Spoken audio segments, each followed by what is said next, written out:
My proudest moment is the day that I gave up my brokerage license and conflicts of interest. It was a huge sigh of relief for me to finally be able to communicate with clients openly in a transparent way. During volatile markets like the tech bubble and financial crisis, there was nothing more rewarding than to get a call from a client to say thanks for being there. The proudest moment in my career was having the opportunity to be involved in the rebuilding of housing in Haiti. The model homes that we developed were visited by President Clinton and President Martelly of Haiti as a part of a showcase. The approach to service, I would probably say, is unlimited. It's just making sure that you bring a solution to a client's needs. Our approach to service is the fiduciary standard.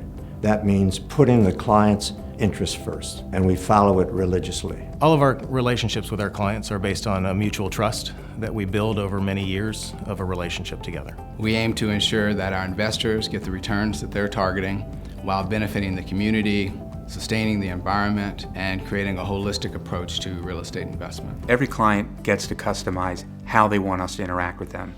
Monthly reviews, quarterly reviews, how often they want to come into the office. It's a very proactive approach that the client gets to fit for their lifestyle and their schedule. I became a financial advisor because in business school had a keen interest in investments and portfolio management, had a real passion to help people use their resources to solve their financial problems and reach their goals and dreams. I kind of grew up backwards. I grew up as a CPA tax advisor, so I was giving tax advice initially in my career. And my clients would come to me and they would say, well, here's my investment stuff. Can you just help me with this? I was like, you know what? My clients are starving for this advice and they're starving for the service. I just need to go out and get licensed and do this to help them. People are worried about money. It's intimidating. You don't have a lot of the necessary lessons about how to handle it and how to think about it. This was a way I could help people. It's not a bad business either. As a kid, I loved math. I waitressed for years, so I knew that I wanted something that was helping people and combined that with math. So when I went to college, I knew I was going to be a financial advisor. Never looked back. I'm very right brain, left brain. I love cooking, which is both science and art. I love photography, science and art. It's all the math and financials that go with it, but it's also the art and psychology of understanding the investor in the markets. I did a terrific internship during college and really saw the value that an advisory relationship can have with a family, and I knew that was the career path I wanted to follow. Now, fortunately, I've worked hard to become knowledgeable on the financial industry, and I enjoy helping people, so being able to connect the two makes a big difference. I was all set to be pre-med. My father, a retired physician, sat me down and explained what managed care was. After I learned about that, I said, this isn't for me, but I want to help people. I started interning at then his financial advisor, loved the industry, went to business school, and history's set. Here I am. This is really a service business and how you can help others. So it's fun.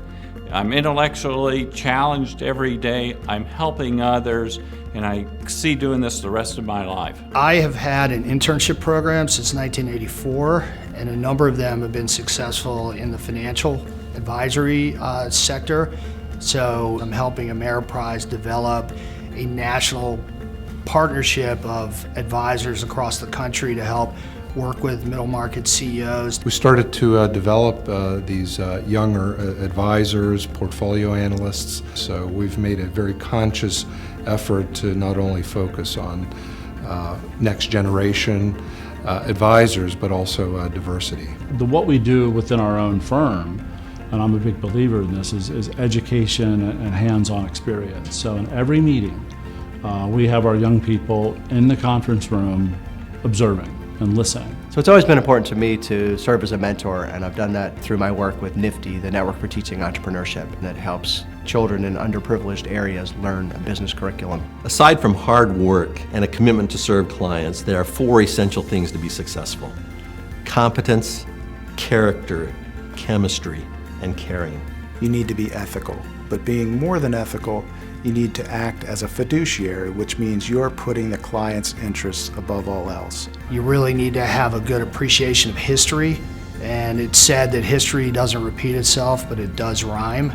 So I take those skills and I think you package together and you have a pretty good advisor. I think you can be introverted in this business, but if you have good communication skills, it's a big, big plus in our business. All of the other planning services that we provide to overlay I think is really the glue that keeps our clients with us and provides us with the 97+% annual retention rates. You have to have genuine concern for the welfare of your clients.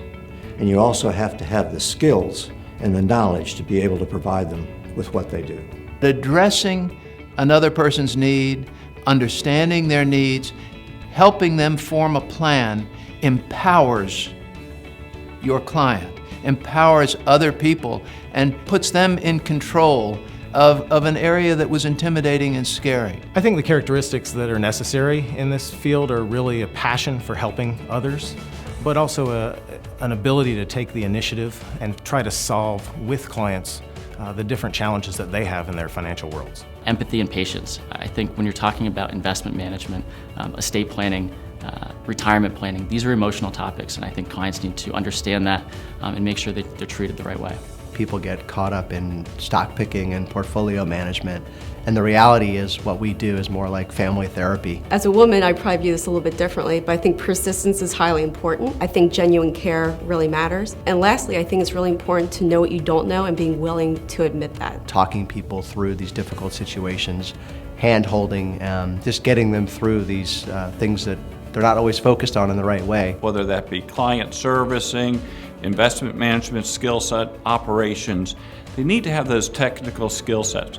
The second thing that's important to join our team, it needs to be a good career growth for them. You have to genuinely care about people, and that's the start of it. Of course, you have to have some level of knowledge and a commitment to ethics at all times. If you can marry all those aspects, I think that you can have a good career in this field.